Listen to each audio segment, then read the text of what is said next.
Ainda não. Você entra aí pelo YouTube, não é isso?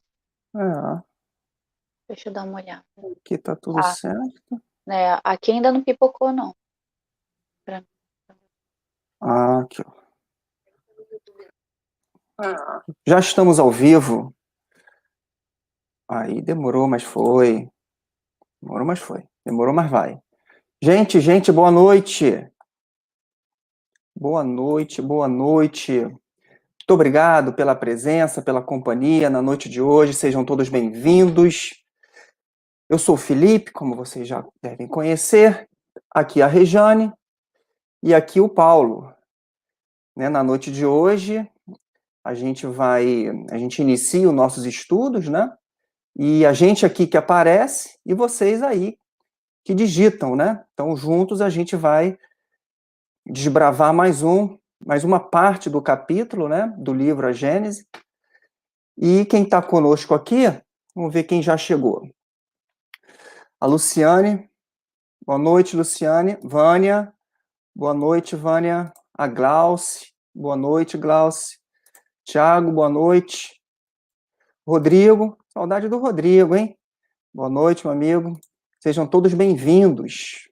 Fiquem à vontade para participar aqui com a gente, tá? Então, o nosso protocolo inicial, né? A gente está falando do nosso canal A Gênese, né? Do Centro Espírita Luz e Verdade, do grupo de estudos dos livros da codificação, né? Então, esse canal aqui, ele tem o objetivo de estudar o livro A Gênese de Allan Kardec. Esse estudo, esse grupo de estudos, ou esses grupos de estudos, é um para cada livro, dos principais de Kardec, da codificação, ele é um encontro, um grupo de estudos presencial que, em função da pandemia, a gente dá continuidade aqui no online. Né? Toda segunda-feira à noite é o encontro ao vivo, e esse encontro ele fica gravado. Então, pode ser assistido no tempo que quiser, pode ser reassistido quando quiser, tá? Ele fica gravado nesse canal no YouTube nosso mesmo. Bom, lembrando que a participação é livre, né? É sem moderação. Fiquem à vontade para, junto de nós, a gente fazer com que esse estudo seja rico, né? De entendimento, de pontos de vista. E participando aí no chat do YouTube, você digita, né? Então, na noite de hoje, a Regiane vai começar a falar sobre faz Deus milagres. Depois a gente vai dar uma pausazinha para comentários, dúvidas, trocar algumas reflexões. Depois o Paulo vai falar sobre o sobrenatural e as religiões. Né? E depois a gente dá uma pausa também para poder fazer comentários, reflexões, enriquecer o que o Paulo vem trazer para a gente. Né? E assim se faz os nossos encontros de segunda-feira à noite. Deixa eu ver mais alguém aqui, acho que mais ninguém. Eu vou passar então a palavra para a Regiane fazer a página de preparo, depois eu volto para a prece. Boa noite. Do livro Minutos de Sabedoria, o número 15. Não esteja ansioso e preocupado para não atrair moléstias para o seu corpo. A ansiedade é um fator bioquímico que influencia as secreções glandulares, produzindo demasiada adrenalina, que estimula em exagero o sistema nervoso. Daí, a enfermidade é um passo. O nervosismo prejudica fundamentalmente a saúde. Portanto, não seja ansioso, faça constantemente afirmações positivas de saúde e mantenha-se calmo e sereno. Para aqueles que desejarem, fechar os olhos, apenas para que a gente se concentre e una os nossos pensamentos na direção de Deus, nosso Criador, nosso Pai, para agradecer a vida, agradecer esta reencarnação, agradecer essa oportunidade de mais essa segunda-feira a gente estar reunidos para trocar ideias, reflexões, pensamentos sobre a vida, um assunto tão edificante que vai fazer com que o nosso conjunto de entendimentos se aperfeiçoe para que toque os nossos sentimentos e migre para as nossas atitudes, que possamos contar com a presença dos benfeitores, dos nossos anjos protetores, a nos inspirar, vibrar a nosso favor, proteger o nosso encontro, para que ele transcorra sem nenhumas interrupções, sem nenhum problemas. E que possamos também fazer a nossa parte, a parte que nos cabe, interiorizar e refletir essas ideias, essas novas ideias, esses novos entendimentos, porque esses farão parte das nossas futuras atitudes, fazendo dessa oportunidade de estar reencarnado uma oportunidade única, saindo dela muito melhor do que chegamos. Graças a Deus. Bom, nesse ínterim, a Luísa, boa noite, Luísa. Obrigado pela companhia. E a Guaraciara, boa noite, Guaraciara. Obrigado também pela companhia. Então, sem mais delongas, vou passar a palavra para a Rejane e já começar a entrar no nosso tema da noite. Rejane, a palavra é sua. Obrigada, Felipe. Mais uma vez, boa noite para todo mundo. Que bom ver que tem um time bacana hoje aqui presente, né? Que bom revê-los em mais uma segunda-feira. Bom, como o Felipe falou, a gente ainda está no capítulo 13. E o tema hoje é Faz Deus milagres? Esse da minha parte, né? Então, a gente começa no item que para mim aqui é o 15. E aí o livro fala o seguinte: quanto aos milagres propriamente ditos, Deus, visto que nada lhe é impossível, pode fazê-los, mas fá-los? Quer dizer, vamos trocar em miúdos isso, né? É óbvio que Deus pode fazer os milagres, mas será que ele faz milagres mesmo? Será que isso que Deus faz é milagre? Ou, por outras palavras, derroga as leis que dele próprio emanaram? Não cabe ao homem pré-julgar os atos da divindade, nem os subordinar à fraqueza do seu entendimento. Contudo, em face das coisas divinas, temos para critério do nosso juízo os atributos mesmos de Deus. Ao poder soberano reúne ele a soberana sabedoria, donde se deve concluir que não faz coisa alguma inútil. Por que então faria milagres? Para testar o seu poder, dizem uns. O poder de Deus não se manifesta de maneira muito mais imponente pelo grandioso conjunto das obras da criação, pela sábia previdência que essa criação revela, assim nas partes mais gigantescas como nas mais mínimas, e pela harmonia das leis que regem o mecanismo do universo, do que por algumas pequeninas e pueris derrogações que todos os prestímanos sabem imitar? Que se diria de um sábio mecânico que, para provar a sua habilidade, desmantelasse um relógio construído pelas suas mãos, obra-prima da ciência, a fim de mostrar que pode desmanchar o que fizera? Seu saber, ao contrário, não resultaria muito mais na regularidade e na precisão dos movimentos da sua obra? Bom, o que ele está querendo dizer aqui e está colocando a gente para pensar, né? Vamos lá. Hoje em dia, se a minha mãe, eu falo isso porque assim, a referência de tempo parado para mim é o tempo em que eu vivia junto com a minha mãe, quando ela estava viva, né? Então, se eu me lembrar da época como era a televisão, como eram os meios de comunicação, né? Como era a questão de não haver a internet, né, como eram os computadores da época, eu me pergunto o seguinte: será que ela não ficaria muito mais impressionada em ver a regularidade do funcionamento da internet hoje, que faz transmissões em grande escala, ainda mais agora na pandemia, onde dificilmente, por exemplo, a minha internet, por exemplo, nunca caiu. Desde 2020, a gente faz aqui os estudos, eu nunca tive problema, né? Às vezes eu fico assim impressionada, eu falo, gente, o número de transmissões online aumentou muito, o número de pessoas usando equipamentos eletroeletrônicos aumentou imensa, gigantescamente as escolas, cursos, faculdades, né? Pessoas até que profissionais que não eram da área passaram a transmitir informações através da internet, todas ao mesmo tempo, e isso se mantém numa transmissão tão, né, igual, né, todo tempo. Será que isso não é mais interessante do que simplesmente se chegasse aqui, por exemplo, é, como é que é aquele cara da Microsoft? Esqueci o nome dele, alguém me ajuda? É o Bill Gates?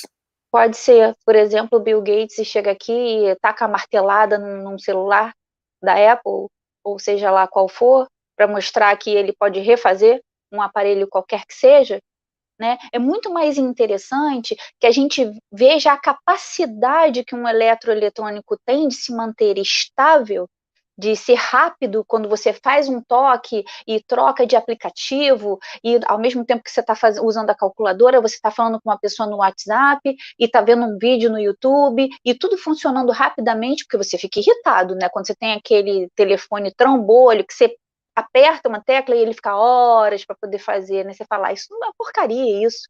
Tem que trocar meu telefone, meu computador, né?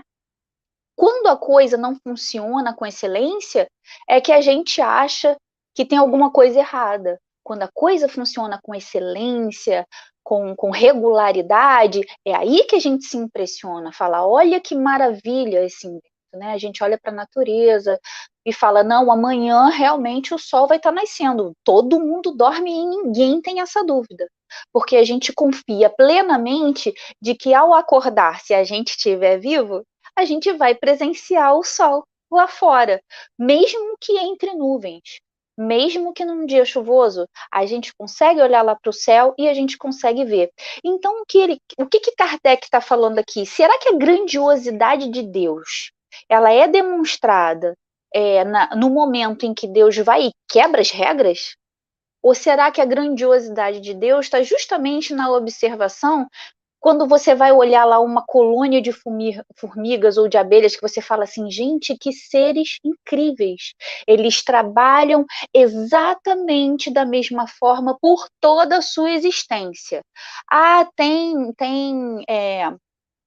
larvas demais aqui, tem pouca comida para proporção. Elas pegam as larvinhas, elas jogam da colmeia para fora. Elas têm essa noção de controle de quantidade de indivíduos dentro da colônia e proporção de alimento disponível para criar todas elas. É interessante essa regularidade, esse funcionamento inteligente, entre aspas, onde eles fazem proporções, por exemplo. Então, é dessa grandeza da regularidade dos fenômenos da vida, num geral, é que a gente observa a grandiosidade de Deus, e não no momento que as coisas se quebram. Então, aí ele fala o seguinte: não é, pois. Deixa eu ver se eu estou no lugar certo. Não é, pois, da alçada do Espiritismo a questão dos milagres, mas, ponderando que Deus não faz coisas inúteis, ele emite a seguinte opinião: não sendo necessários milagres para a glorificação de Deus, nada no universo se produz fora do âmbito das leis gerais. Deus não faz milagres porque, sendo como são perfeitas as suas leis, não lhe é necessário derrogá-las, quer dizer, não é necessário quebrá-las, né? Fazer com que elas saiam da homogeneidade do que elas funcionam. Se há fatos que não compreendemos, é que ainda nos faltam o conhecimento necessário, os conhecimentos necessários. Ponto 16. Admitindo que Deus houvesse alguma vez, por motivo que nos escapam, derrogado acidentalmente leis por eles estabelecidas, tais leis já não seriam imutáveis.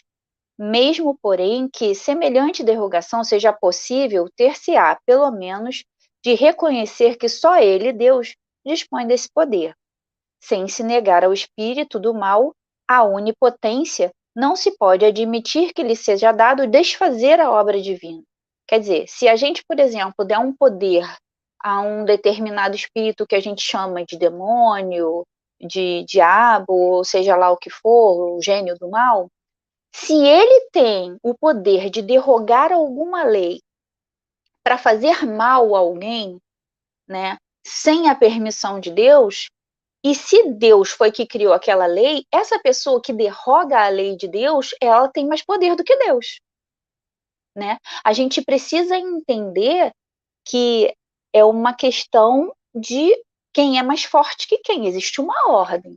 Se uma pessoa cria, alguém vai lá e derruba, bom, alguém ali é mais forte. E não é essa pessoa que criou. Porque se ela criou para que ela fosse estável, vem alguém e quebra essa estabilidade, essa pessoa que consegue quebrar, esse ser que consegue quebrar essa estabilidade, ela é superior hierarquicamente, né? Então, não se pode admitir lhe seja dado desfazer a obra divina, operando em seu lado prodígios capazes de seduzir até os eleitos, pois que isso implicaria a ideia de um poder igual ao de Deus. É, no entanto, o que ensinam. Se Satanás tem o poder de sustar o curso das leis naturais, que são a obra de Deus, sem a permissão deste, mais poderoso é ele do que a divindade que as cria. Logo, Deus não possui a onipotência, e se, como pretendem, delega poderes a Satanás para mais facilmente induzir os homens ao mal, falta-lhe a soberana bondade. Em ambos os casos, há a negação de um dos atributos sem os quais Deus não seria Deus. Aqueles atributos que nós estudamos lá no início da gente, e também do livro dos Espíritos, né? Daí vem a igreja distinguir os bons milagres que procedem de Deus dos maus milagres. Quer dizer, aí a igreja católica já dividiu o milagre em duas categorias, em bons milagres e em maus milagres. Mas como diferenciá-los? Seja satânico ou divino, um milagre haverá sempre uma derrogação das leis emanadas unicamente de Deus. Se um indivíduo é curado por suposto milagre, quer seja Deus quem opere, quer Satanás, não deixará por isso de ter havido a cura. Aí a gente fala assim, mas como assim? Aí você fala, ué, e aqueles bandidos, né? Que você, às vezes, não digo nem bandido, mas às vezes uma pessoa ruim, né?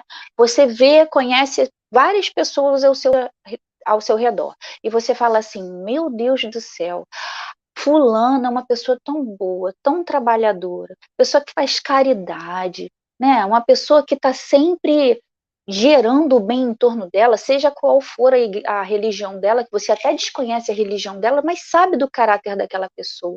Enquanto aquele ciclano lá, gente, aquele ciclano é um safado. Já ouvi falar que rouba, que engana, que trai a esposa, que deixa de dar pensão para o filho, mas olha lá, tá com um carrão, tá com um bom emprego, tá com uma boa casa. No Facebook tem sempre foto dele viajando, no Instagram, né? Então, aí você fala assim, ah lá, é o diabo agindo na vida dele, facilitando a vida dele, né? São os maus milagres. Será que isso realmente existe dessa forma? Então, forçoso se torna fazer pobríssima ideia da inteligência humana para se pretender que semelhantes doutrinas possam ser aceitas nos dias de hoje.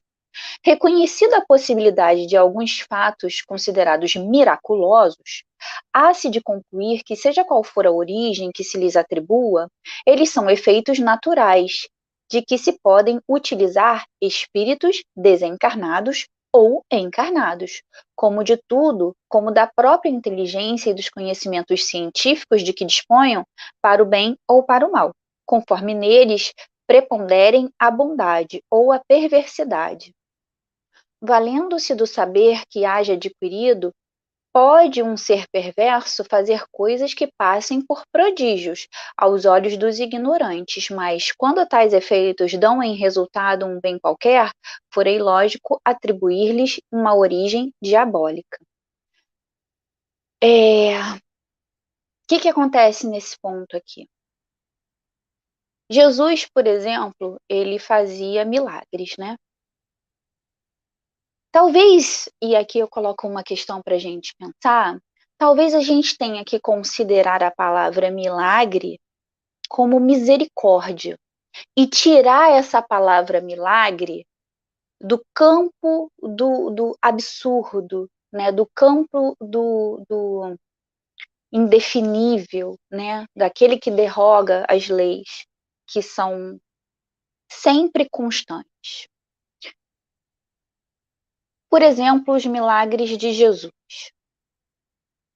As igrejas, ou melhor, as religiões da época, elas não tinham, como hoje, tanto conhecimento para as questões da cura. Essas curas estavam ligadas não a religiões, mas a seitas, né? A determinados grupos que tinham determinados conhecimentos, que eram considerados às vezes bruxos, às vezes feiticeiros, né? Pajés. Com o tempo, as religiões, como nós vemos hoje, elas fazem muitas curas, né? A casa espírita, por exemplo, né, turma? Eu acredito que muitos de nós que estamos aqui no grupo hoje, nessa turma, já precisou da casa espírita, por exemplo, para a sala de saúde, para o passe, não só na nossa casa, como em outras casas que têm isso com muito mais intensidade, como um foco desse trabalho, como também as religiões católicas, a religião católica, ela também faz as suas curas, né? Não curas, entre aspas, não, mas é que eu ia chamar de milagres, né? Também fazem os seus milagres, que a gente considera as curas que elas fazem, né? E as religiões protestantes também, quando o pastor vai lá e faz a oração com a mão em cima da cabeça dos fiéis, quantas pessoas, né? Às vezes a gente vê que eles divulgam paraplégicos que voltam a andar, né? Pessoas com câncer que são curadas, e eu não duvido que isso exista, não. Hoje, nós trabalhamos a questão magnética dentro das religiões com muito mais intensidade. A gente tem esse conhecimento da manipulação do magnetismo e da força, de uma força que a gente ainda não sabe nomear direito, mas que tem a ver com a energia, né? Uma força energética, e que a gente faz essa transfusão, essa troca através da mentalização, da oração, da prece, da reza, no candomblé, por exemplo. Hoje isso, como na época de Cristo, funciona como essas curas. E essas curas, elas não são derrogações da lei, porque do mesmo jeito que hoje a gente usa a força mental através desse nosso desejo de curar, de ajudar, de fazer o bem ao próximo, Jesus também tinha. Só que ele tinha essa ciência 1000 vezes mais potente, ele tinha esse conhecimento muito melhor do que nós temos hoje. Então, essas curas, elas eram feitas através desse conhecimento, que a gente só veio começar a mexer nisso, né, 1800 e 1700, e aos pouquinhos as religiões foram se apropriando dessas curas magnéticas com variados nomes.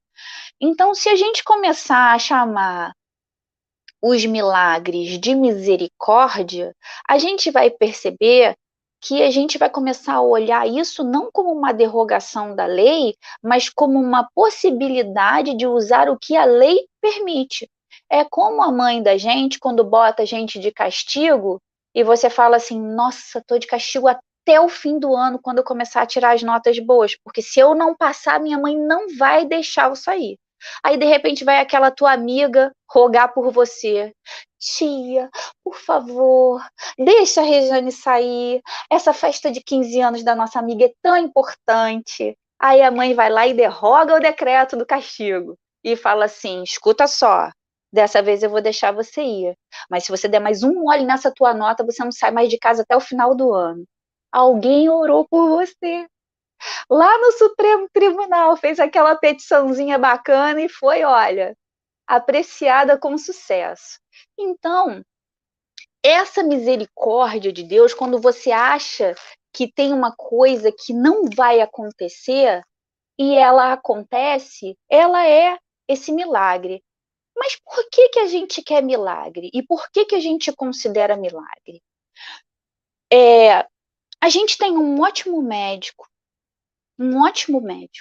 que nos ensinou a cura dos nossos maiores problemas. Esse médico, ele encabeça, ele é a figura principal do evangelho. É Jesus. O Jesus é um médico perfeito, maravilhoso, do qual sempre deixou para gente toda a prescrição de medicamento necessário para a cura. O remédio que ele nos deixou é extremamente eficaz. Felipe, me diz qual é o tempo que eu já estou passando. Ah, ainda tem 15 minutos. Beleza. O remédio, ele é eficaz. Mas qual é o remédio? O remédio é a dor. Por que que a gente chama esse remédio de dor? Porque a dor, ela é indicativa do limite. A dor, ela é aquela que te faz mais forte. Como assim, Rejane? Vamos pensar aqui. Para que você vai para academia? Porque a academia faz você sentir dor. Já foi para academia, gente? Pessoal da turma aí, me diz, já foi para academia? Já foi fazer corrida? Já foi fazer para levantar peso? Já foi fazer, sei lá, step? Seja lá o que for. A gente volta da academia como? Dolorido, principalmente no início, né? A dor, ela às vezes ela é impossibilitante. Você chega no dia seguinte, você não consegue subir uma escada. Tinha dias que quando eu malhava, eu olhava a escada do tribunal e falava assim: Jesus, onde está o elevador? Porque escada nem pensaria, não tinha, porque eu tinha que subir os primeiros degraus para conseguir chegar no elevador do tribunal. E aí, você vai fazer ginástica, dor, boxe, dor, balé, dor. Bom, vamos sair então do âmbito dos exercícios físicos. Ah, Regiane, você está falando de exercício físico, mas tem outras coisas que não trazem dor. Tá bom. Se você faz mal para alguém, em algum momento, você vai ter algum tipo de dor. Se alguém te fizer, você sente mágoa. Se você fizer algo de mal, você sente culpa. Mágoa e culpa são dores. Ah, tá bom, a gente sai do psicológico, vamos voltar para a questão física, mas não tem nada a ver, por exemplo, com fazer exercício. Balé, boxe, ginástica, musculação, não tem nada a ver. Tá bom, vamos falar de comida. Vai num rodízio de pizza e come até passar mal. Dor. Você vai passar mal. Pode até não passar mal, mas o teu corpo vai apontar para você. Você vai engordar. Você vai sair tanto do peso que esse seu peso vai começar a te trazer algumas dificuldades, porque muda o seu metabolismo. A gente sabe, principalmente nós mulheres, a gente que engravida, que tem essa diferença hormonal, a cada 5 anos o hormônio da gente está completamente diferente, né? A gente sabe que a mudança de peso, ela traz problema na coluna, problema no joelho, problema de ácido úrico, cara, alteração no exame de sangue, você vai engordar. Começa a comer todo dia. Começa a comer pizza. Passa a comer pizza todo dia. Todo dia eu vou comer pizza, miojo, macarrão. A gente vai engordar. O corpo da gente começa a adoecer de alguma forma. Ele começa a dar indícios. Isso é dor.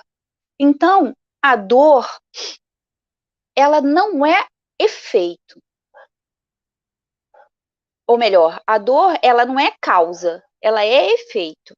Então, alguma coisa anterior a essa dor é a causa do que está acontecendo.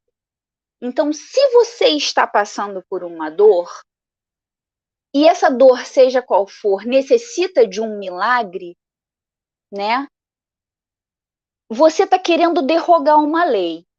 Quando você quer derrogar uma lei, você não quer tomar o remédio. Lembra que eu falei pra gente aqui no início da minha fala que o médico é Jesus. o remédio eficaz para os nossos problemas são as dores, porque ela é quem vai ou nos treinar, ou nos colocar de volta na rota, ou vai apontar para a gente que a gente está fazendo alguma coisa errada. Então a dor, ela tá ali para nos colocar no trilho. Ela sempre aponta para a gente quando a gente está passando por um sofrimento, quando a gente está passando por uma dor, ela está apontando para a gente alguma coisa importante. Ela está falando, olha, você se excedeu. Olha, essa pessoa está se excedendo com você. Olha, você está se excedendo com essa pessoa ou consigo mesmo, com seu tratamento, com a sua vida. Alguma coisa nesse teu proceder na sua vida tá te trazendo essa dor, seja ela qual for. Então, se você é o paciente que foge do tratamento pedindo a Deus um milagre, das duas, uma. Ou você está fugindo do tratamento, que é sentir a dor, para se reconectar, se colocar de volta na rota, né? Porque a dor, ela vai ser sempre o impeditivo de avanço, não é verdade? Voltando lá no assunto, se eu vou para academia e eu tô sentindo dor, eu falo, ai não, cara, hoje eu não vou para academia, hoje eu não vou, tá doendo muito minha perna, te impediu de avançar. Se você comeu muito e passou mal, você não vai conseguir comer no almoço ou no jantar. Quer dizer, a dor sempre te impede de avançar e ela te bota para refletir. Se você pede a Deus, ai Deus, pelo amor de Deus, faz a minha pança desinchar porque eu preciso jantar. A sua pança vai falar assim, não dá, querida, você tem que comer menos antes. Ou você tem que maneirar nos teus exercícios para que você possa aguentar a próxima bateria de exercício. Ou você tem que fazer menos, seguir menos por esse caminho para que você não sinta tanta culpa com o que você está fazendo, né? Então, assim, a doença e os problemas que a gente passa, eles são efeitos de uma causa anterior. E quando a gente chega ao ponto de aguardando um milagre, pedindo a Deus um milagre, que Ele retire essa dor da gente, a gente, no auge do sofrimento, tenta, por exemplo, o suicídio, a gente está fugindo mais uma vez da nossa responsabilidade de passar por aquela prova. A prova é doída? É. Se você chegou ao ponto, por exemplo, se a gente chega a um ponto de pensar no suicídio como uma solução para sair desse sofrimento, que, como eu falei, é efeito de algo anterior, que tem uma causa grave anteriormente, às vezes a gente sabe, às vezes a gente não sabe, mas se a gente, no auge dessa dor, que não é bobeira, que não é pouca, pensa no suicídio, a gente está fugindo de tomar o remédio que aquele grande médico nos colocou. A misericórdia vai acontecer? Sempre acontece. A misericórdia, ela está sempre na nossa vida, mesmo que a gente pense que, na verdade, a ideia foi nossa. Muitas vezes a gente consegue soluções magníficas para os nossos problemas, mas saiba que essa solução, quando você está no auge da dor, ela está sendo sugerida por alguém. Porque ninguém deixa de nos amparar. Deus jamais nos deixa desamparados. Jamais ele coloca a gente diante de uma dificuldade, diante de uma prova, sem deixar ao nosso lado um anjo guardião. Sem deixar ao nosso lado alguém que possa nos orientar, né? Nos sugerir coisas boas. E isso a gente aprende o tempo todo, né? As nossas sugestões, por exemplo, elas começam com pequenos testes. Vamos lá. Às vezes a gente está dentro de casa trabalhando e do nada a gente lembra de alguma coisa. Meu Deus, caramba, eu tenho que dar o relatório do meu cheque. Você acha que foi você, do meu chefe? Você acha que foi você? Não. Provavelmente tem um anjinho da guarda ali que está treinando a sua perspicácia de comunicação com o além, né? Com a espiritualidade. Poxa, você foi lá, tá com um problema na máquina de lavar, a máquina de lavar sempre transborda água, aí você, não, enquanto tá enchendo, eu vou varrer a casa, eu vou fazer isso, eu vou fazer aquilo, de repente, você ouve assim, olha a máquina, aí você fala assim, a máquina, e você vai correr, estava quase lá. Você acha que você tem um cálculo assim tão perfeito que não vai deixar a água da máquina? Gente, né? A gente não pode ser infantil. Todo o tempo, todo ao longo da nossa vida, nós somos treinados com essas comunicações muito pequenas com a espiritualidade. É óbvio que quem fica ali do lado fazendo esse tipo de treino é uma categoria diferente de espírito daqueles que são responsáveis por grandes trabalhos, né? Então é assim, é como um pequeno treino. Com o tempo, a gente vai perceber grandes soluções para grandes problemas. E também vai receber as boas indicações naqueles momentos de grandes sofrimentos. É aquele que diz assim, pô, liga para o fulano, diz que você não está bem. Aquele momento em que você está realmente prestes a fazer uma besteira, e aí o telefone toca, alguém fala assim, caramba, tô com tanta saudade de você, como é que você tá, Rejane? Então, quando Jesus fazia as curas dele, ele falava o seguinte, ele não falava assim, nossa, você curou para sempre e jamais você terá seus problemas de novo. Ele falava, vá e não peques mais. Olha que frasezinha interessante, vá e não peques mais. Ou então, a tua fé te curou. Quer dizer, ele sempre transportava para o outro, para aquele que recebe a benesse da cura, a responsabilidade por aquela cura. Então, essa misericórdia, esse milagre, ele é misericórdia. Quanto tempo? 5? Nenhum? 5 minutinhos. 5 minutinhos. Dá para ler o último ponto. Então, ele encerra assim. Mas a religião, dizem, se apoia em fatos que nem explicados nem explicáveis são. Inexplicados, talvez inexplicáveis. É questão muito outra. Calma aí. Inexplicados, talvez. Inexplicáveis é questão muito outra. Quem sabe o homem das descobertas e dos conhecimentos que o futuro preserva. Sem falar o milagre da criação, o maior de todos, sem contestação possível, já pertencente ao domínio da lei universal, não vemos reproduzir-se hoje sob o império do magnetismo, do sonambulismo, do espiritismo, os êxtases e as visões, as aparições, as percepções à distância, as curas instantâneas, as suspensões, as comunicações orais e outras com os seres do mundo invisível, fenômenos esses conhecidos desde os tempos imemoráveis, tidos outrora por maravilhosas e que presentemente se demonstra pertencerem à ordem das coisas naturais, de acordo com a leitura constitutiva dos seres? Os livros sagrados estão cheios de fatos desse gênero, qualificados de sobrenaturais. Como, porém, outros análogos e ainda mais maravilhosos se encontram em todas as religiões pagãs da antiguidade. Se a veracidade de uma religião dependesse do número e da natureza de tais fatos, não se saberia dizer qual a que devesse prevalecer. Bom, então fica aqui a minha indicação sobre a substituição da compreensão desse maravilhoso, desse que derroga a lei, não como milagre, mas como misericórdia dentro de um contexto de raciocínio. É só isso mesmo, eu encerro por aqui. Muito obrigado, Rejane. Vamos aqui aos comentários.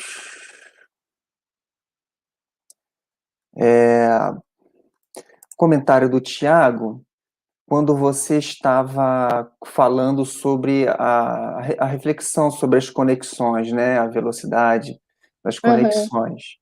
Aí ele colocou assim, difícil acreditar que já usamos algo como internet.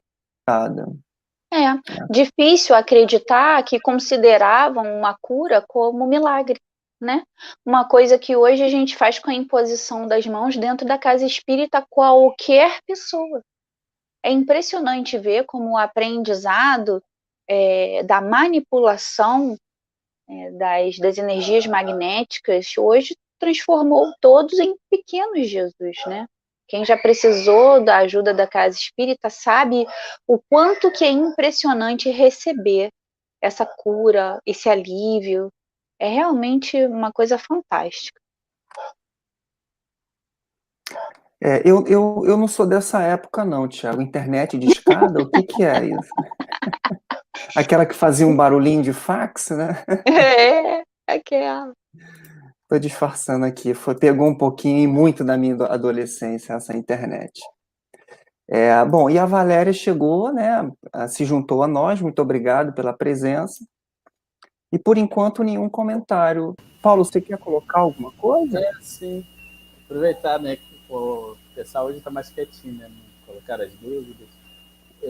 E dessa parte que a Regiane abordou, né? E porque assim, a gente está no mesmo capítulo, né? Até vou falando na minha parte, mas lembrando que é uma sequência, né? Desde a semana passada a gente está nesse capítulo, e lá na semana passada foi feita a pergunta título, né? Do subitem, que é: o Espiritismo faz milagres? E aí não, né? Porque o Espiritismo, os fenômenos mediúnicos, fenômenos espíritas, consegue se repetir, né? Ou seja, o milagre, uma característica do milagre no sentido teológico, é algo ser insólito, é ser isolado, só aconteceu com aquela característica, com aquela peculiaridade naquela vez. Mas se algo se reproduz, é porque há uma lei por trás daquilo, né? E aí Kardec vai explicar que o Espiritismo se baseia numa lei natural, então não é sobrenatural e, consequentemente, não tem milagres. Mas nesse item que a Regiane abordou, a pergunta é: Deus faz milagres? E Kardec não, a princípio, assim, não negou. Logo, por quê? Porque a gente lembrar que um dos atributos de Deus é a onipotência. Ora, se Deus é onipotente, ele pode tudo, né? Então, assim, quem somos nós para dizer o que Deus pode ou não pode? Só que a gente pode usar ainda os atributos, e aí o que eu achei interessante, que eu quis comentar, é o seguinte: quando a gente vai usar os atributos de Deus, a gente não pode se basear num só. Porque se a gente basear num só, na onipotência, então a resposta seria afirmativa. Deus pode fazer, né? Poder é diferente de fazer, né? Deus pode tudo. Só que, assim, outros atributos de Deus é a inteligência suprema, acima de todas a inteligência, e Deus não faria algo que seria ilógico até para um ser humano comum, né? Se um homem, até no exemplo que Kardec coloca no livro, né, faz um engenho, né, constrói alguma coisa, um relógio. Então ele vai destruir aquilo, desmontar, só para dizer se vai descer que sabe montar de novo. Seria mais ou menos uma lógica num nível infinito para Deus, né? Deus fez as leis da natureza, se ele é criador de tudo.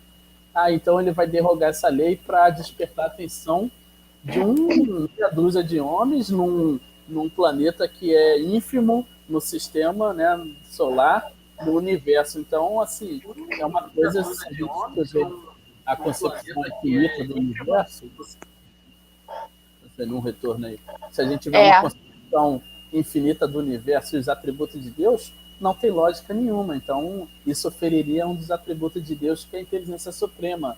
Seria algo que a gente poderia questionar a lógica, né, a inteligência de Deus. Então, se a gente usar os atributos de Deus, na concepção espírita, não tem sentido Deus fazer milagres, nesse sentido teológico. Obrigado, Paulo. Boa noite. O Tiago comenta assim: é incrível mesmo. Chegamos a sentir as células se movimentando, se mobilizando para curarem. Acho que ele deve estar falando de uma experiência que ele teve, né? De repente, de um tratamento espiritual e tal. Ele complementa assim: e em toda regra há uma exceção, inteligente por parte de Kardec, sempre cuidadoso. Eu gosto muito de um livro que eu vou até comentar com vocês aqui. Da livraria do Lar de Frei Luís.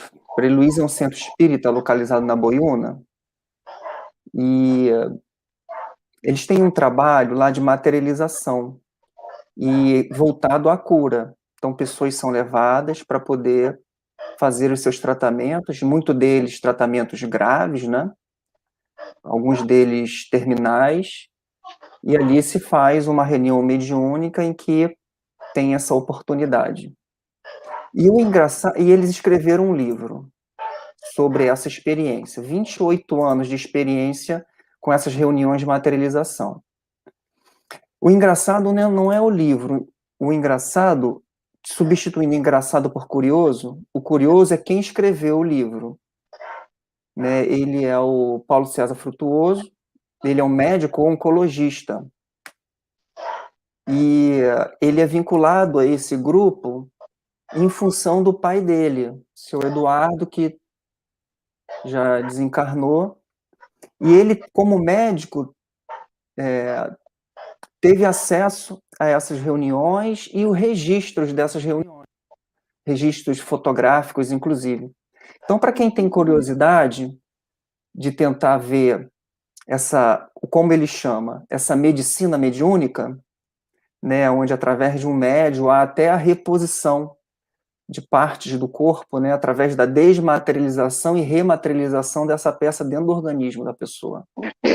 Né? Então, ele é um cara da ciência, que trabalha como médico, né, oncologista, e teve acesso, e tem acesso a essas reuniões, que tem essa ciência mediúnica, né, essa medicina mediúnica tratando das pessoas. A minha mãe foi até uma pessoa que foi tratada lá de síndrome do carpo, né, aqui, né, de uma coisa que era tecnicamente cirúrgica, e hoje em dia ela não sente mais nada. Então é curioso, o nome do livro chama A Face Oculta da Medicina e Medicina dos Espíritos. São relatos, né, para que a gente leia e a gente concorde ou não concorde, não importa, mas é uma coisa, mais uma bibliografia para poder tentar explicar, como Kardec gosta de colocar, ele colocou lá na primeira parte desse capítulo,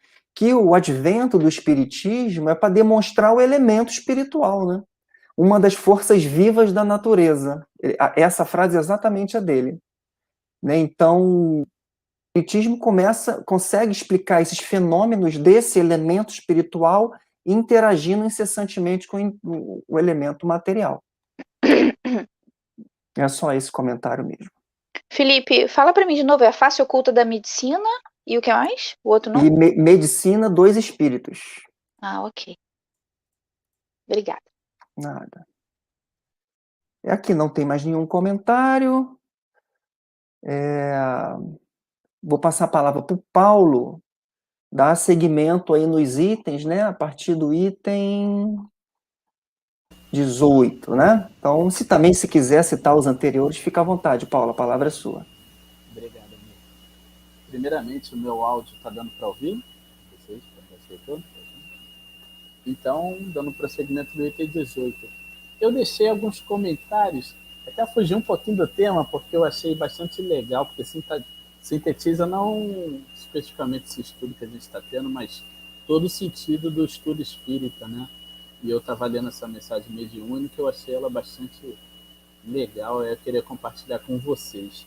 É uma mensagem psicografada, não sei se foi psicografada ou psicofone, provavelmente psicografia, assinado por um anjo guardião. Né? Eu deixei a fonte, quem quiser ler o artigo na íntegra, né? E ela foi bem recente, desse ano ainda, 2021.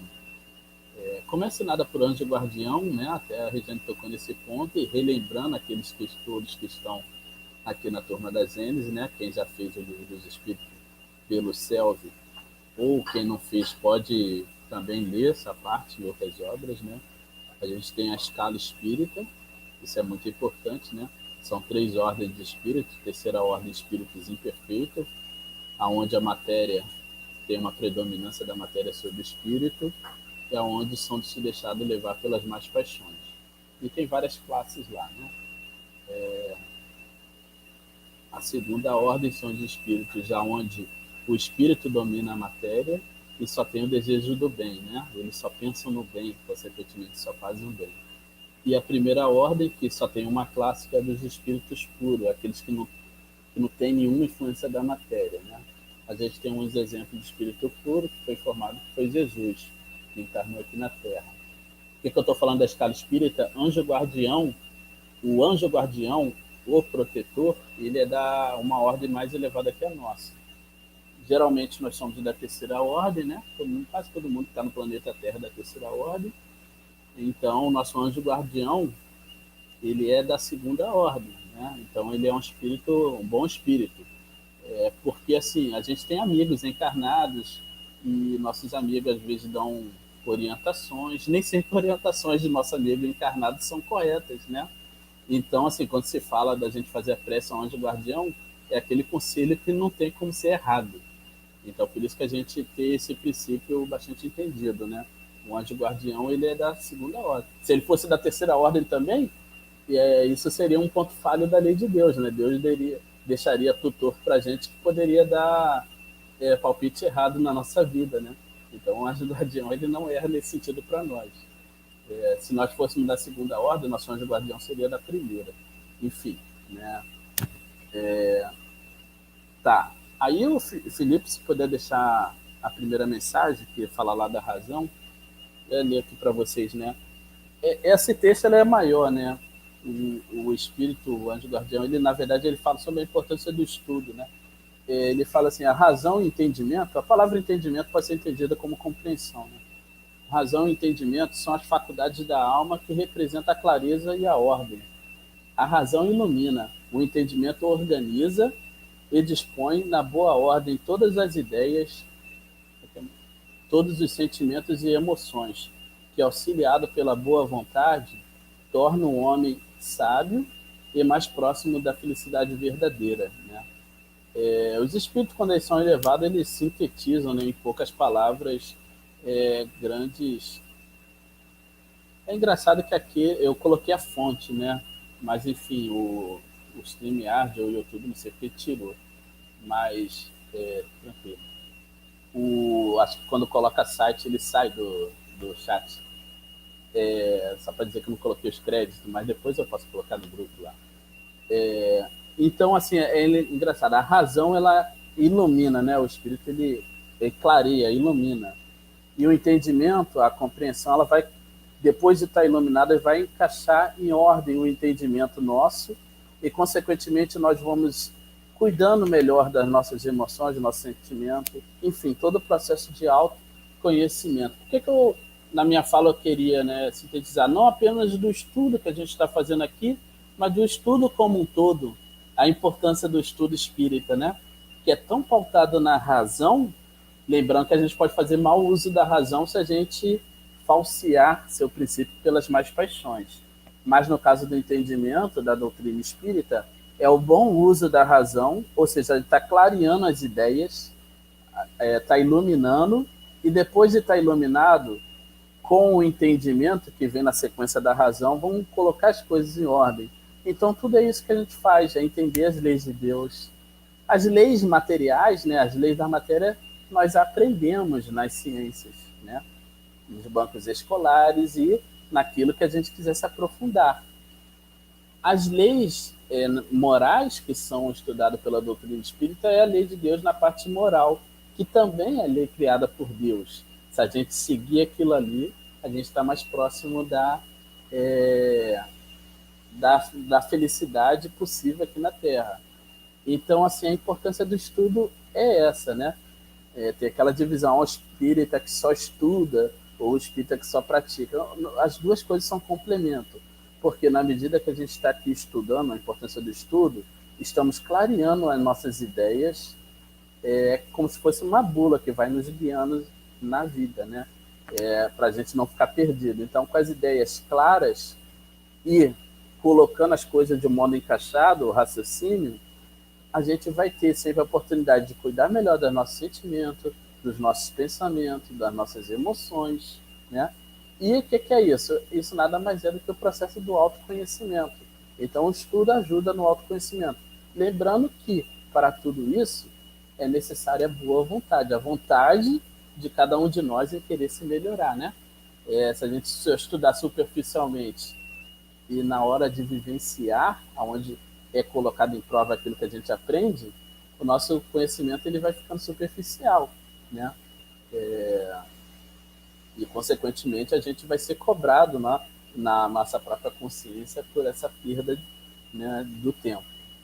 Então, é muito legal para a gente refletir sobre isso. Sobre o estudo, né? Lembrando que a gente está nesse capítulo 13, que fala dos milagres, e é a segunda parte do livro. O nosso livro ele tem o título A Gênese, eu sempre repito isso aqui. A gente fala Gênese por economia de palavra, mas é a Gênese, o milagre e as predições segundo o Espiritismo. Aborda 3 estudos que estão relacionados entre si. São estudos da competência de esclarecimento da doutrina espírita, mas, né, Kardec deixou lá para o final da sua obra, porque tinha assuntos complexos, então era necessário ter todo o desenvolvimento antes. Já estudamos a parte da Gênese, que trata da origem, né? Começou toda numa sequência lógica, o estudo da caracteres da revelação espírita, a origem da doutrina espírita. Depois estudamos Deus, né, o desenvolvimento da ciência, e aí o conhecimento do universo, do planeta Terra, a evolução dos seres vivos, dos espíritos, e depois um estudo aplicado sobre a Gênese de Moisés, né, que teve bastante influência na sociedade ocidental.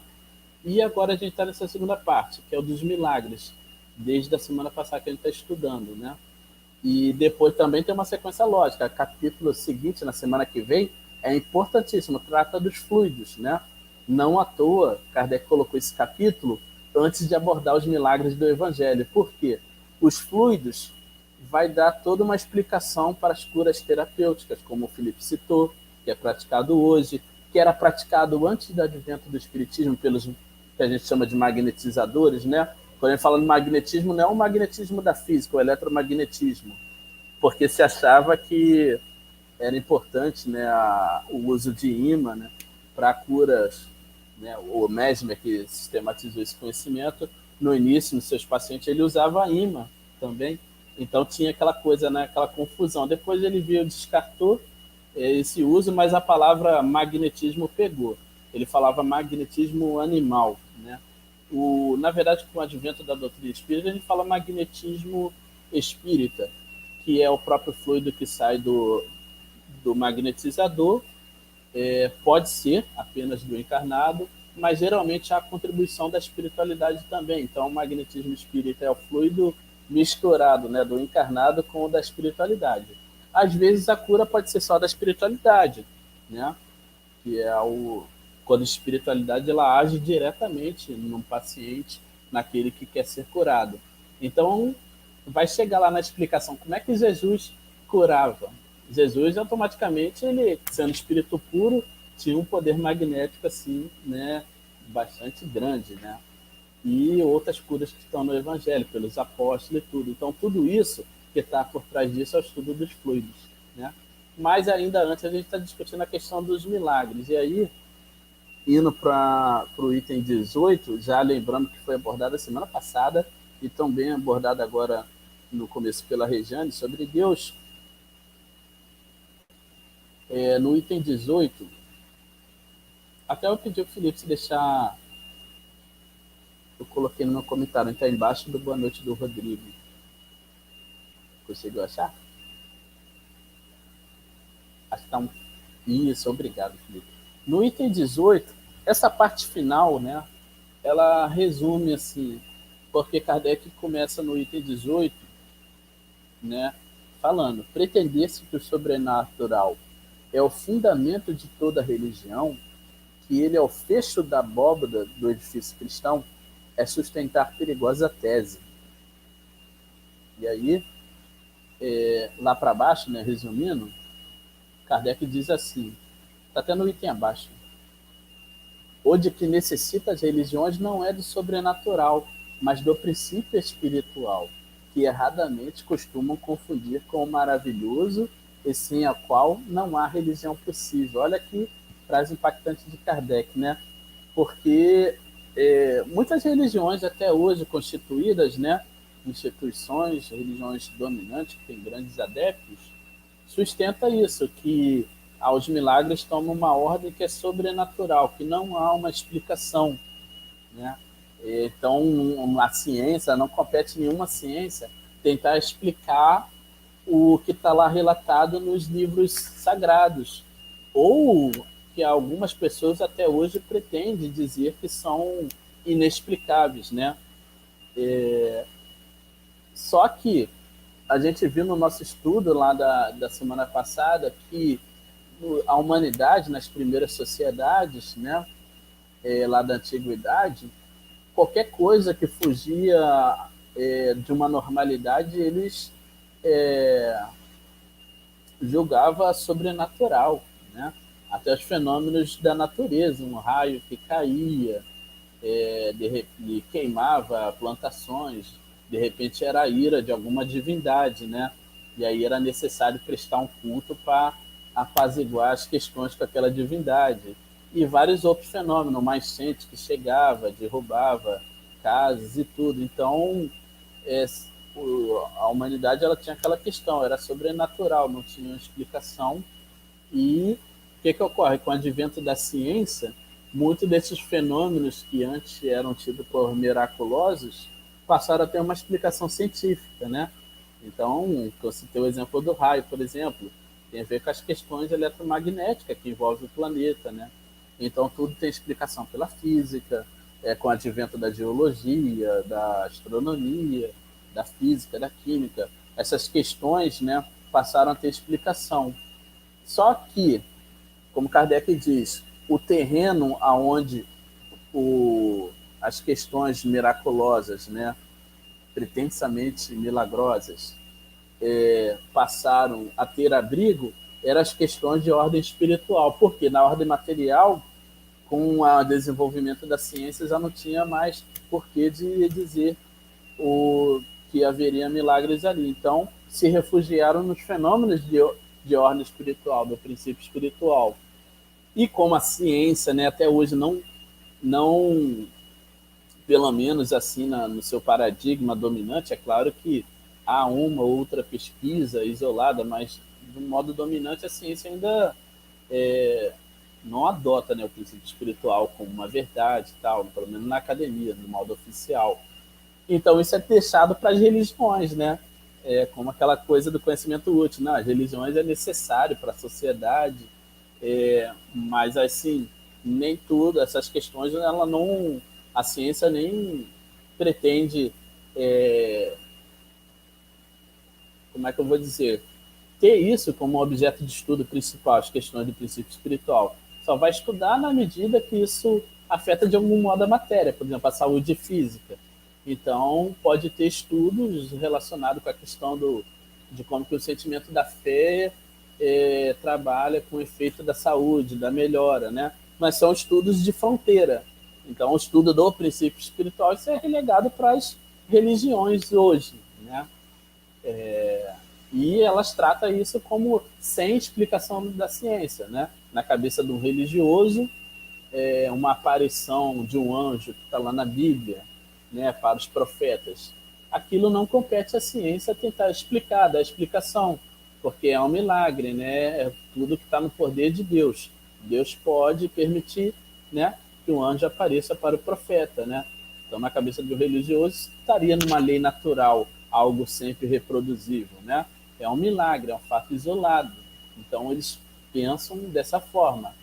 A doutrina espírita ela vem com uma proposta diferente. Como Kardec vai falar, pretender que o sobrenatural é o fundamento da religião é perigoso. Por que ele diz que sustenta uma perigosa tese?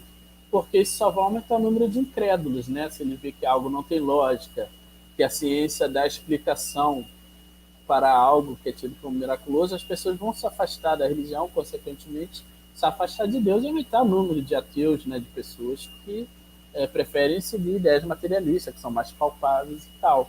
Então, como Kardec diz, o que é a essência das religiões é o princípio espiritual e não o fato de ser sobrenatural. E o que a ciência, o que o espiritismo propõe? É o estudo dessas questões relacionadas com o princípio espiritual. Ou seja, tudo está na ordem natural. Como eu disse aqui no meu comentário, antes do meu estudo em si, né, no intervalo, fenômenos espíritas, mediúnicos, existem desde quando o homem, né, o ser humano está aqui na Terra. Fenômenos de evidência, comunicações. Na verdade, isso é até o princípio das religiões, né?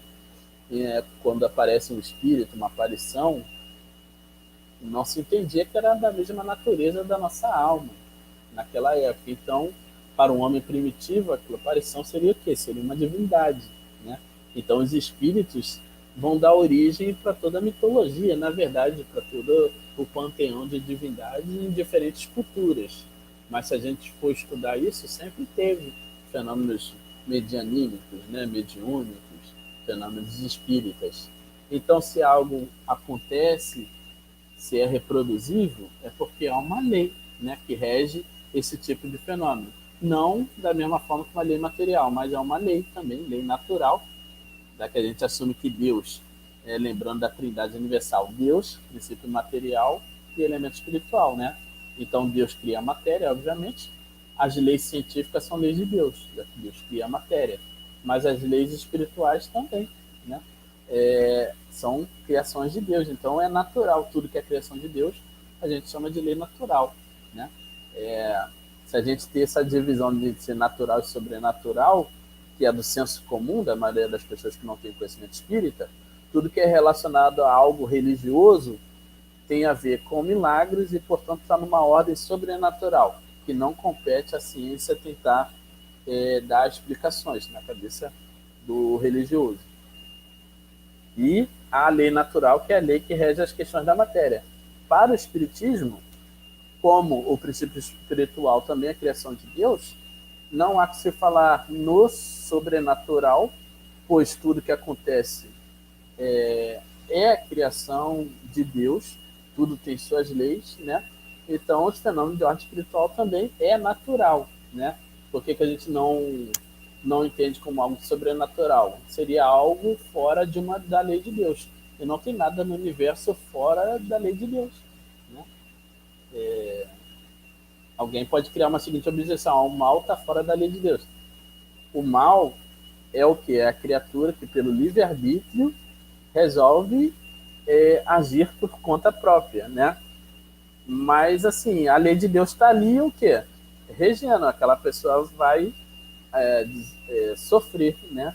Ainda nessa vida, ou chegar no mundo espiritual, vai sofrer expiação, depois vai ter que encarnar, vai ter que reparar. Ou seja, o mal, ele existe não como criação de Deus, ele advém do livre-arbítrio das criaturas que ainda está muito presa à matéria. Só que a ação daquela criatura que faz o mal, ela está regida por uma lei maior, ou seja, ela é obrigada a reparar aquele mal. Então não tem nada no universo que escape à lei de Deus, podemos entender assim. Então não tem sentido falar em sobrenatural na visão espírita. Isso eu falei, o item 18. No item 19, vamos ler aqui.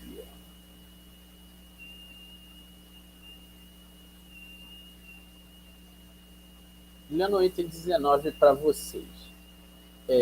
Que é uma conclusão do capítulo, na verdade. Né? Se tomarmos a palavra milagre em sua acepção etimológica, como a gente falou lá no início do capítulo, né? No sentido de coisa admirável, teremos milagres incessantemente sob as vistas.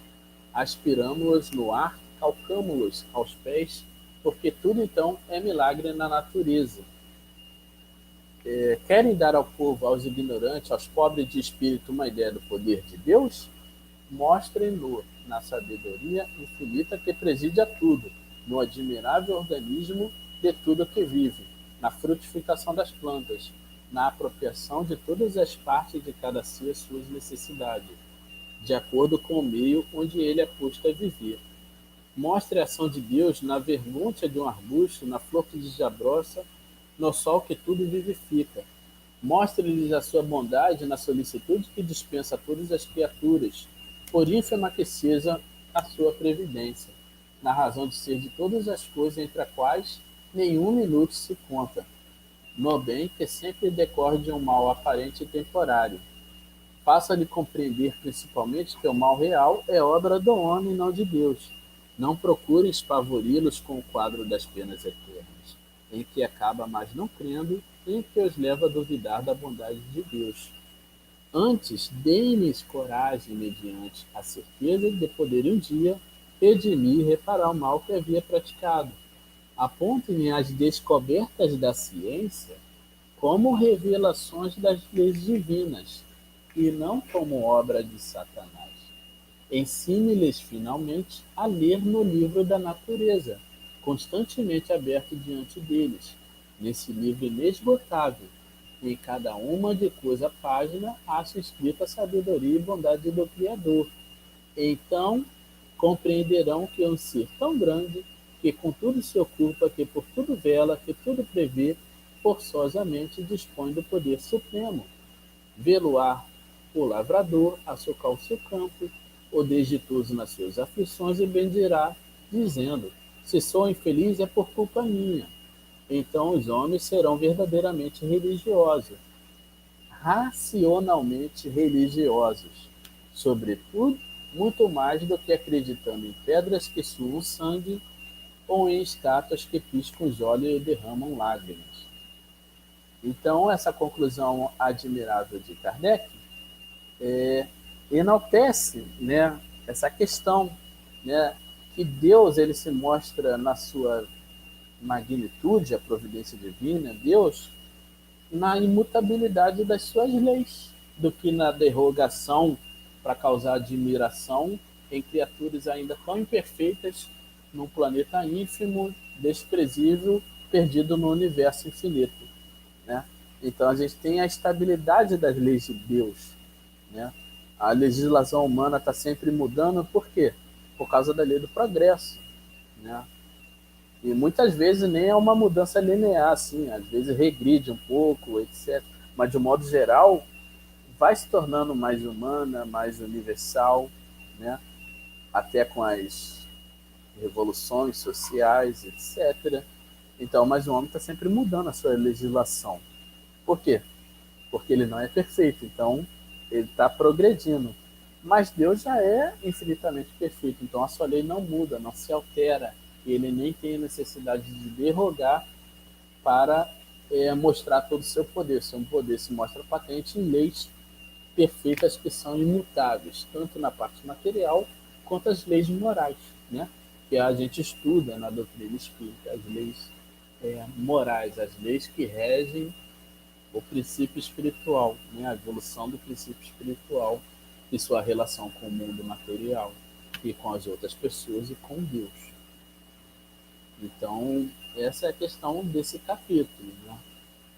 Se encerra essa parte dos milagres, eu vou passar agora para os comentários, mas Kardec faz toda essa abordagem. Então, resumindo aqui, desde a semana passada,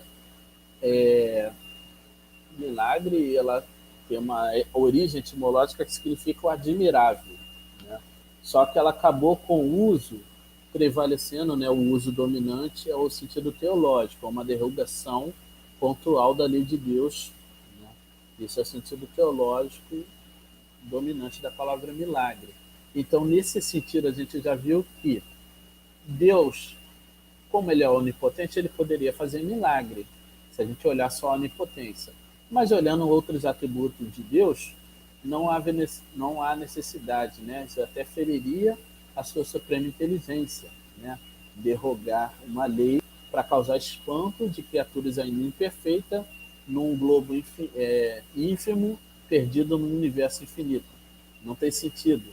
Deus se mostra muito mais onipotente, muito mais poderoso, muito mais magnífico com a imutabilidade das leis. Então, não tem lógica, de acordo com o raciocínio espírita, não tem lógica Deus fazer milagres. O espiritismo faz milagres, se a gente olhar, né, o viés espírita, que estuda o princípio espiritual e sua relação com o mundo material, com o mundo corporal, e a evolução desse princípio espiritual, os fenômenos espíritas têm uma lei. Então, não pode ser milagre, né? Se tem uma lei que rege, é porque tem uma explicação. Quem dá a explicação a isso é a ciência espírita. Então, o espiritismo, pelo menos fenômenos espíritas, também não tem sentido falar em milagre, né? E é o que a gente tem desse capítulo, né? O entendimento. Por que há toda essa abordagem aqui? Porque no próximo capítulo, semana que vem, vamos estudar os fluidos. É um dos capítulos mais importantes de toda a obra da codificação, que é pouco abordada por muito no meio espírita, né? Importantíssimo, tem a ver até com nossa conduta moral. Dando spoiler aqui, a gente vai ver que o nosso pensamento, ele cria particularidade para o fluido à nossa volta, então cada um tem um fluido específico. esse fluido específico é o que vai reger quais são os espíritos que vão estar em volta de nós, né? Se eu ainda tenho pensamentos ruins, eu vou dar uma qualidade para o meu fluido e isso vai atrair espíritos que são afins com o meu pensamento, para o bem ou para o mal. Fica o dever da consciência de cada um. Com o entendimento dos fluidos, vai dar uma explicação teórica para vários milagres que estão no Evangelho. Essa é só um spoilerzinho para motivar vocês a estarem aqui nas próximas semanas com a gente. Encerro aqui minha fala, deixa aberto o estudo. Valeu, Paulo. Muito obrigado. Por enquanto, não temos nenhuma dúvida. Mas você estava falando aí, eu estava refletindo, como é curioso, o que ficou de curioso para mim, ver se vocês concordam. No passado, Deus, em função do que entendia o que era milagre, ele parecia até meio ausente. Se a gente for pensar assim, que Deus era pontual, ele era parcial, e ele ali se manifestava com fenômeno tal e tal, e depois sumia, né? Fiquei com essa impressão de que esse pensamento religioso, que já está ultrapassado, desse Deus, que ele para ele ser super poderoso, ele quebra as próprias regras, e que ele beneficia uns e não outros, né? E como você falou, cai por terra os atributos que Kardec definiu para ele no início do livro, né? Único, onipotente, material, eterno, imutável, soberanamente justo e bom, infinitamente perfeito, suprema e soberana inteligência.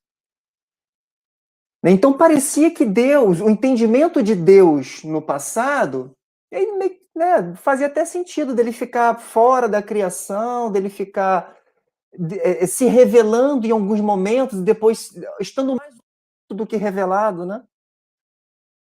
Mas que quando você colocou, principalmente esse item 19, você colocou ele integralmente aqui, eu acho que foi um item assim muito magnífico, também fui muito impactado pelo item, mostra um Deus que está em todo lugar,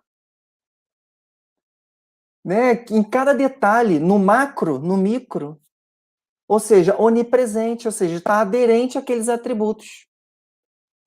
E por ele ser isso e fazer isso, ele é todo poderoso, né? Engraçado como hoje a gente tem condições de pensar que o poder dele é de abranger isso tudo, que agora a gente conhece melhor. Que no passado, ainda muito ignorante, né, a gente não conseguia entender a magnitude dele pelas pequenas obras, pela perfeição das obras, pela conexão das obras, né? E agora, com a ciência, né, caminhando a passos largos, você também consegue ver o micro com muitos detalhes e o macro com muitos detalhes. Aí você para e pensa assim, cara, só Deus mesmo, né? Se inverte o pensamento, né? O pensamento se inverte. Pensamento religioso, a nossa ligação com Deus, né? Agora ele não é pontual, parcial, toma pum, um trovão, olha, eu estou aqui arrastando os móveis. Né? Acabou. Não tem mais como a gente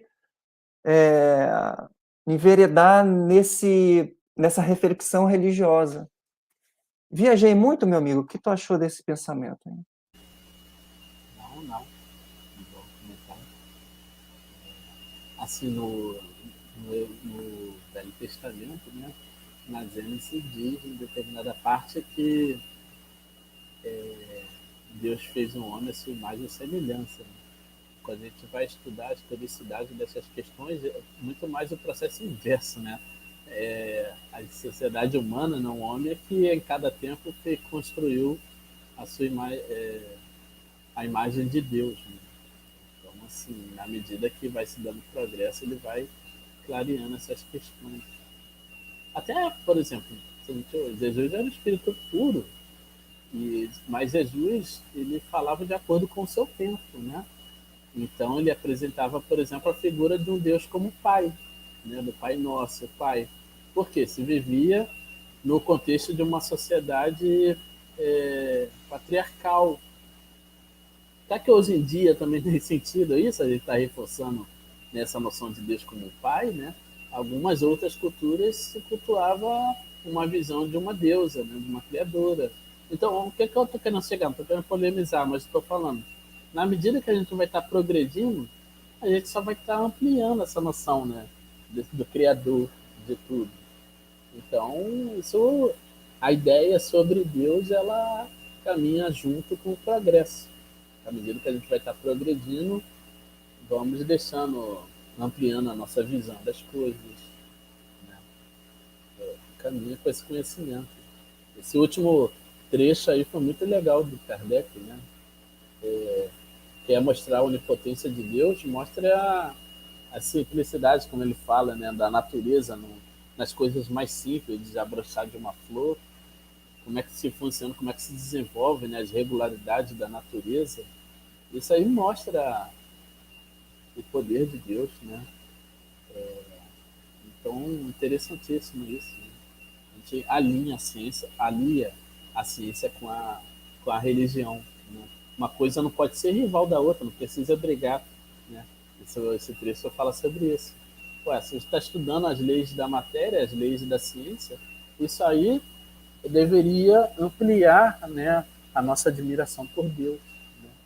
Como que as coisas se dão numa ordem perfeita, bela, como tudo tem uma explicação, todo efeito tem uma causa, a harmonia da natureza, né? Na questão dos seres vivos, né, a relação que às vezes a gente estranha, foi até abordado na Gênesis, né, entre predador e presa, né? Por que alguns seres vivos, né, destroça o corpo de outro ser vivo, né? Parece que é uma coisa ali fora de uma lei, mas tudo tem uma explicação. Os biólogos bem sabem, né? Geralmente há o controle das próprias populações, né? Tanto que se por interferência humana, se você mexe naquele, como é que se diz, né? A Regiane que me socorra aqui, como é que você fala, o habitat, né? O meio ali do ser vivo. Se você modifica, coloca uma outra espécie de um outro bioma ali, né, de um outro ecossistema, você muda aquilo ali por ação humana, você interfere em tudo. Então tudo tem uma ordem na natureza, né? Mas assim, numa visão ampliada, aquela desordem criada pelo humano, por ação humana, vai também, não vai fugir da lei de Deus. Isso que é interessante também, para a gente não ficar assim desiludido. O que eu estou querendo dizer? Uma desordem é sempre momentânea, mas acima daquilo ali há ainda uma lei que rege, ou seja, aquele mal ali vai ser reparado, né? Uma ação humana que destrói o meio ambiente, ao longo prazo o planeta se recupera. O que eu estou querendo dizer? Eu quero ser bem compreendido. Eu não estou criando desculpa ou dizendo, né, que é permissível criar uma desordem. E é justamente isso que muitos cientistas nos alertam. A questão não é sobre a eficiência do planeta. O planeta ele vai se reabilitar em algum tempo. A questão somos nós, né? Seres humanos é que vão ser prejudicados, né? Então, da mesma forma que faz o mal, ele está regido por uma lei maior, né? Então ele acha que naquele momento está se dando bem, mas ele vai precisar expiar, reparar o mal feito. Nada foge da amplitude da lei de Deus. É como a questão do livre-arbítrio, né, Paulo? Quando Deus deixa que a gente haja e às vezes a ação não está em conformidade com uma coisa que vai ser bacana para a gente vai sofrer as consequências daquele ato que não está em conformidade. Então, se com relação ao planeta a gente age de forma a prejudicar não só a gente, mas toda, né, uma comunidade, seja ela de animais, de plantas ou de seres humanos, e aí quando você mexe com todos, aquilo ali vai ter uma consequência. Vai se restabelecer? Provavelmente vai. Mas antes de se restabelecer, vai haver muito sofrimento. Será que a gente está preparado? Será que a gente vai suportar? será que é uma boa opção, né? E aí cabe a responsabilidade mesmo de cada um. E ótimo. Eu, estudando esse livro, eu coloquei um pensamento na minha mente que é assim: é óbvio que a gente entende que Deus sempre faz a parte dele, que a gente precisa fazer a nossa parte, mas que só Ele consegue entender o que é bom para todo mundo ao mesmo tempo. E eu não consigo. Por isso que certas coisas são desagradáveis a mim.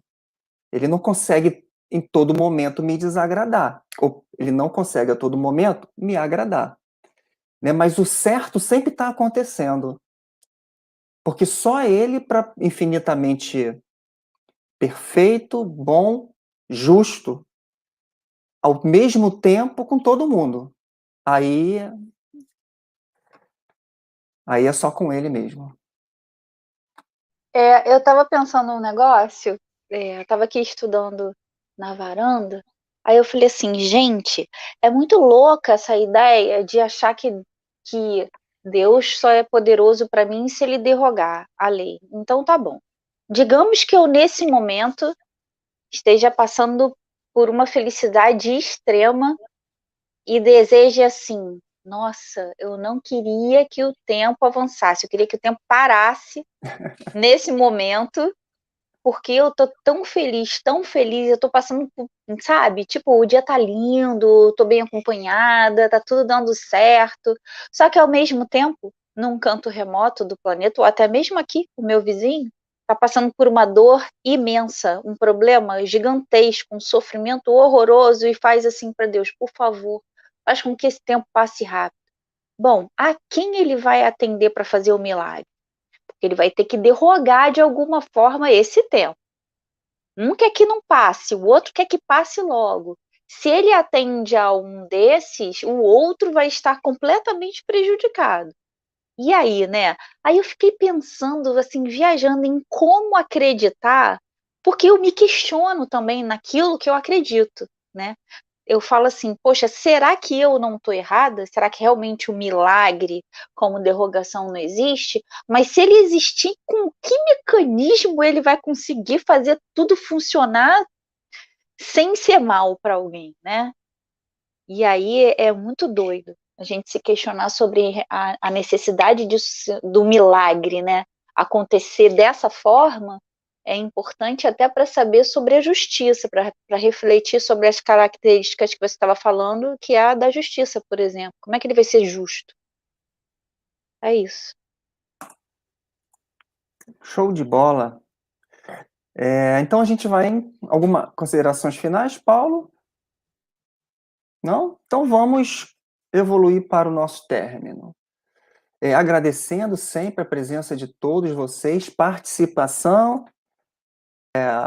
e tendo a certeza de que na próxima semana nós estaremos juntos novamente. Espera aí que brotou aqui um comentário do Tiago. É como se a gente tivesse tentando fazer um tipo de psicologia reversa com Deus. Só é Deus se fizer milagre, mas Deus não tem esse sentimento de ego inflado que nós temos.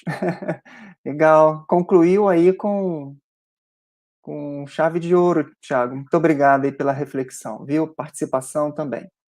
Bom, vou passar a palavra agora para o Paulo para a prece final, tá? E a gente encerra o nosso encontro. E assim,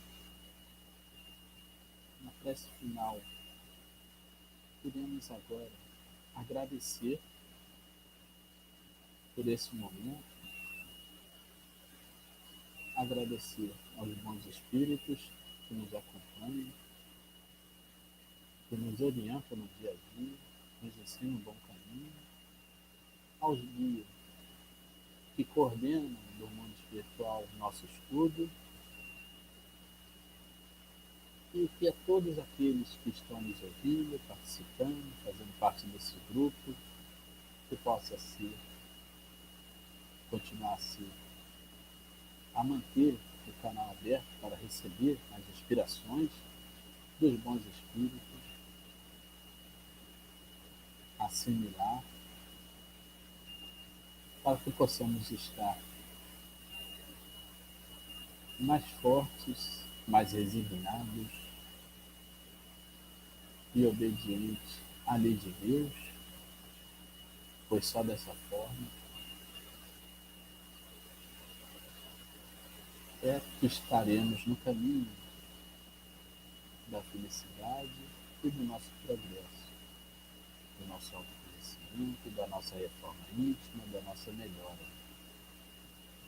Que esse estudo possa ser proveitoso e, se possível, ao adormecer, durante a nossa emancipação do corpo físico, que possamos continuar nos instruindo e aprendendo para,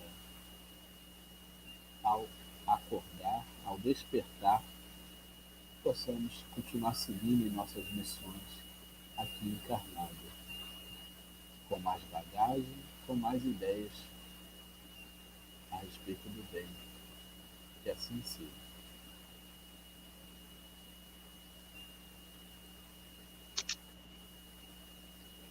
Boa noite, gente. Boa semana.